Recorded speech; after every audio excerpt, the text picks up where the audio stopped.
Hi and welcome to Art Success with me, Adelaide Damoah, and the lovely Peter Tingey.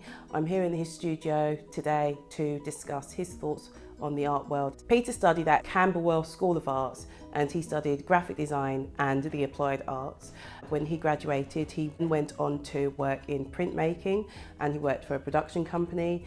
He's had a very varied career. He also ran a resource centre in Lewisham for adult education. Peter was also a teacher at a school in Balham. He was also very heavily involved in printmaking, sometimes doing printing for books in the publishing industry. So bringing it right up to date, Peter's since retired from working full-time to supplement his art practice and is now just working as a full-time artist here at Second Floor Studios.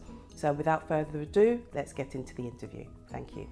Hi Peter, thank you very much for having me in your studio today. Well, you're very welcome, you know. When did you make that transition to full-time artist? I was given early retirement sometime in the mid-50s.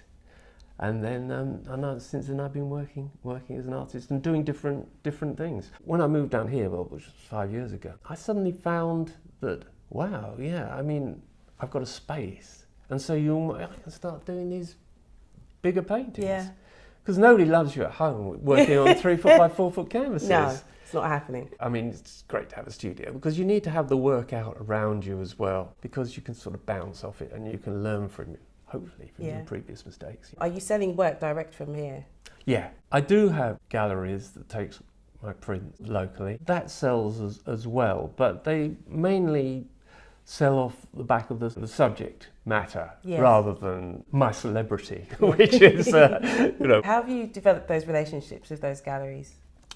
By talking to people, really. What would you say has been your biggest challenge to date since you've been a full-time artist, and how did you overcome it? No, I suppose it's working on big painting and just trying to make big paintings work, because if you're working in some detail, you look at a painting and then you come back from it, and big paintings have to work close up, but they also have to work at a distance.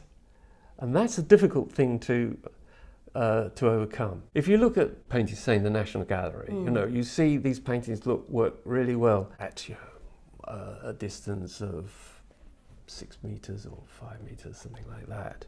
And then you go up close to them to the point where the artist is actually working, which, you know, very often is what's called the near point, isn't it? That distance. Yeah. I've got to think in metric terms, but you know, it's about 500 millimeters, something like that, 50 centimeters. And you go to that distance and the whole picture changes. Yeah. It's a completely new world, you know, and it's almost like a change of focus in your own eyes and a different, as I say, different world. And I think that's a difficult one to deal with. How do you deal with it? Walking up and down. What would you say was the thing that you're most proud of since you've become a full-time professional artist? I suppose the paintings, really, and people coming in and looking at the paintings and saying, "Oh yeah, I like that." That's satisfying. Do you remember the first time you sold a painting since you started life as a full-time artist and what it felt like? Curiously enough, when I was about 17, this is not answering your question, a friend of mine came around and said, "Oh, it's my parents' wedding anniversary. You're an artist. Will you do them a painting, you see?" And I said, "Well, yeah, okay, yeah." It wasn't quite painted on felt, but it was that, you know that sort of thing, you know, landscape, you know, and it used all sorts of things. And gave it to him, and he paid me, I don't know, whatever it was, probably a £5 or something like that. But you know, that was probably quite a lot of money then, you know, when beer 10p a pint, you know. 10p a pint. Oh yeah, yes, wow. Yeah, two shillings old money, yeah. Curious to remember these things when albums were nearly £2 or something. Music was expensive, so it's a different world. But anyway, and they sort of hung it in their hall, you know, and they really liked it. And that became a part of their lives. And that's what's sort of important to me. And I do prints and give people prints for Christmas and things like that. And they say, oh, you know, they like them. They're not people that necessarily would buy art or even buy it if I said, look, there it is, it's £150. But they say that and they put it on their wall and they enjoy it and it becomes a part of their life. And I think that's important. I think that's important for any artist to become a part of a person's life. Because in a sense, it's something that I've made because I like it, and it's a sharing process. Yeah. That's good enough for me. I think that with all of the contemporary ideas of the celebrity artist, and people say, oh, will this be worth money when you're famous? I think it really has gone a bit too far, and it does worry me that there are kids today, I know from people who taught, they do the school play, they sing in the school play, they're talented, and they think from that point on they're going to hit the famous. Well, perhaps they will be, but the numbers are against them. Yeah.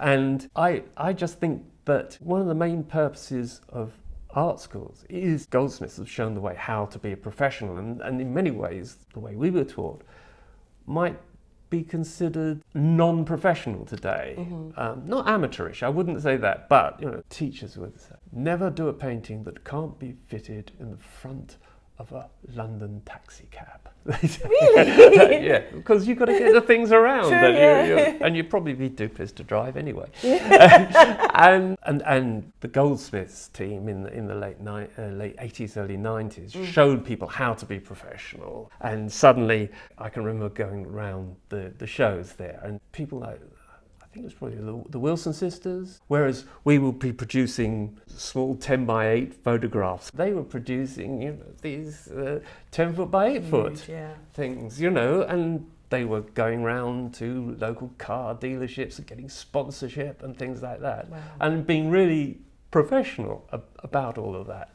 But somewhere along the line, you're educating people to go out and somehow cope with their lives and observe the world, and in the end that's a really important part. For you to be able to get your paints out, drawing stuff out, and just go for a walk, go out in the country, sit there, and it's like a meditative process. Draw and think and observe, and that gives you that time and that space to learn what's going on around you and sort out the world. And that's, to an extent, what drawing and painting is all about. It's a method of learning what's around you, and that's why we're here. Yeah. What advice would you give to young up-and-comers wishing to follow in your footsteps? Learn from your work. Just learn to look at your work, look at the people that you admire, and somehow learn to evaluate your own work. And once you've got to that point, try and discover the way that the system works. I think you've got to understand that system, really, for anything. I think one of the hardest things is to try and find out what really makes you happy. Because if you're not happy doing something, it's not really going to be worth it. In a sense, sort out where your ambitions really lie. And if you want to become, for want of a better word, a celebrity artist, just sort out how you're going to become a celebrity artist.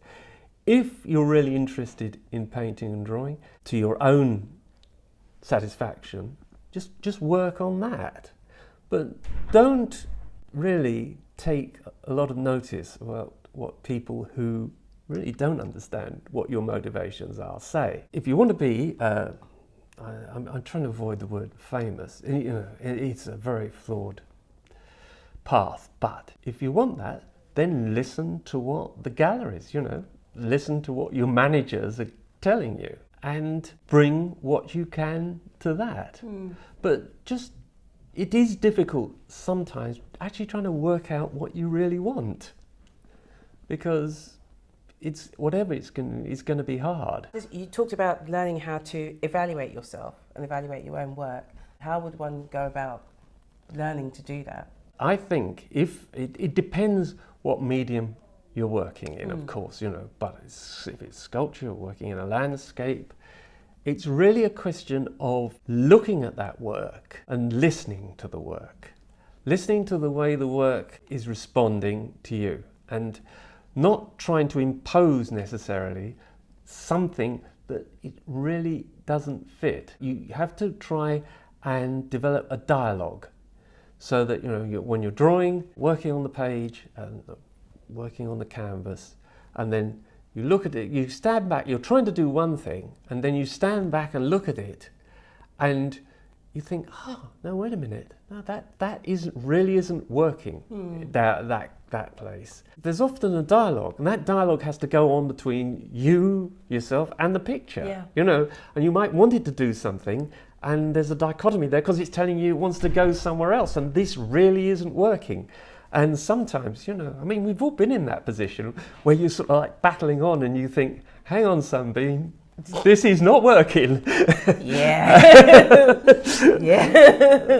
That's it. And that's experience that tells you that. Yeah. Thank you. Thank you very much indeed. Thank you. Hello again. Thanks very much for joining me, Adelaide Damoah, with this edition of Art Success with Peter Tingey. Peter will be taking part in this year's Open Studios, which takes place between the 2nd and the 5th of June of 2016.